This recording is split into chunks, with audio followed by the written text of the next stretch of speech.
ஏசாமி நாமத்தில் உங்களை வாழ்த்துகிறேன். ஏசாயா 60ஆம் அதிகாரம் 20ஆம் வசனம். கர்த்தரே உனக்கு நித்திய வெளிச்சமாய் இருப்பார், உன் துக்க நாட்கள் முடிந்து போகும். மாணவர்களே, இன்று உங்களுடைய வாழ்க்கையில ஏதோ ஒரு காரியத்துல பல நாட்களாக துக்கத்தோடு கூட நீங்க காரணம் பண்ணலாம். உங்களுக்கு அருமையானவர்களை நீங்கள் இழந்திருக்கலாம்.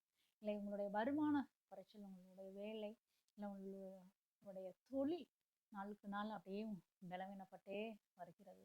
சரியான வருமானம் இல்லை, என்னுடைய தொழில் நஷ்டப்பட்டு அது முடிவுக்கு வருகிற ஒரு சூழ்நிலையில இருக்கிறது என்று கூட இந்த நாட்களில் எதிர்காலத்தை குறித்து பயந்து நீங்க சோர்ந்து போயிருக்கலாம்.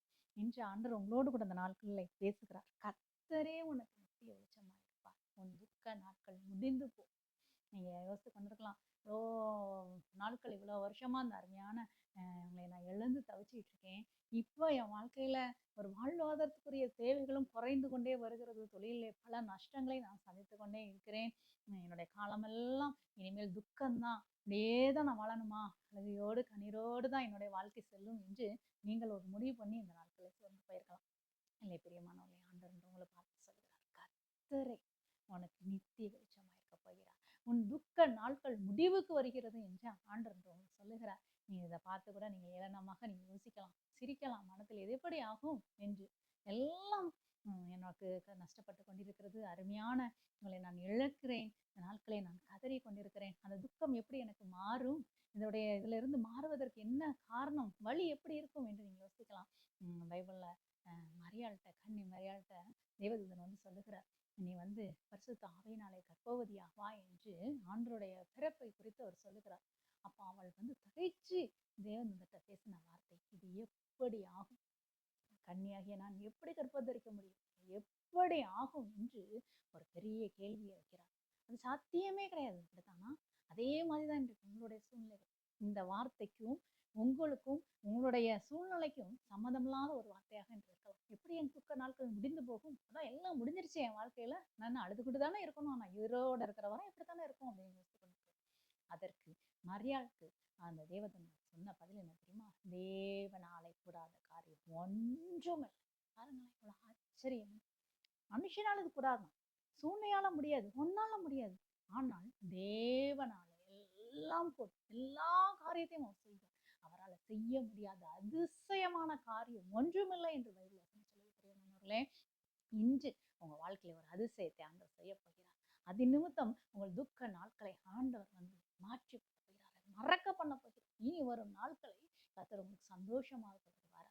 துன்பத்தை கண்ட வருஷத்துக்கு ஈடாய் ஆண்டவர் உங்களை மகிழ்ச்சியாக போகிறார். ரெட்டிப்பான நன்மையினால் கர்த்தர் உங்களை நிரப்புவார். பிரியமானவர்களே, இதை கேட்கறதுக்கு உங்களுக்கு ஆச்சரியா இருக்கும். இன்னைக்கு கூட நீங்க யோசிச்சுட்டே அதை பார்க்கலாம், எப்படி அப்படின்னு கூட இன்னும் நீங்க யோசித்து கொண்டிருக்கலாம். நிச்சயமாக ஆண்டவர் கொடுத்த வாக்குத்தத்தம் நிறைவேறும்.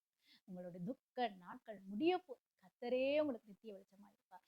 அந்த முடிவுக்கு வர வேண்டிய அந்த பிசினஸ் இப்படிதான் இருக்குது, அவ்வளவுதான் முடிஞ்சிருச்சுன்னு நினைக்கிறீங்களே, கர்த்தர் உயிர்ப்பிக்க போகிறார். ஒரு பெரிய ஒரு பிசினஸ் ஆண்டவர் உங்க பிள்ளைங்க கையில கொடுக்க போகிறார்.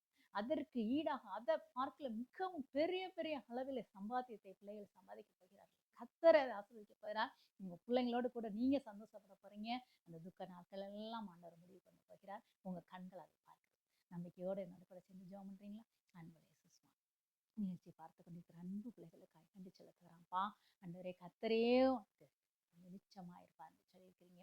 உன் துக்க நாட்கள் முடிந்து போகும் என்று பேசியிருக்கிறீங்க சுவாமி. இது எப்படி ஆகும் என்று சூழ்நிலையை பார்த்து முகத்துல சந்தேகத்தோட ஆண்டவரே அப்பா கேள்வி கொண்டிருக்கிற பிள்ளைகளுக்கு நீ சொல்லுகிற வார்த்தை, மனுஷரால் இது கூடாதான், தேவனாலே கூடாத காரியம் ஒன்றுமல்ல என்று வாக்கு பண்ணிருக்கிறீங்க. உம்முடைய அதிகாரத்தின்படி இயேசுவின் நாமத்தில் ஒரு அற்புத கரம், ஒரு அதிசய வாசல் அந்த பிள்ளைகளுக்கு திறக்கிறதுக்காக நன்றி சுவாமி, நன்றி. ஆண்டவரே, பிள்ளைகளுக்கு ஒரு புதிய பிசினஸ் நீங்க கொடுக்க போற அன்புக்காய் நன்றி.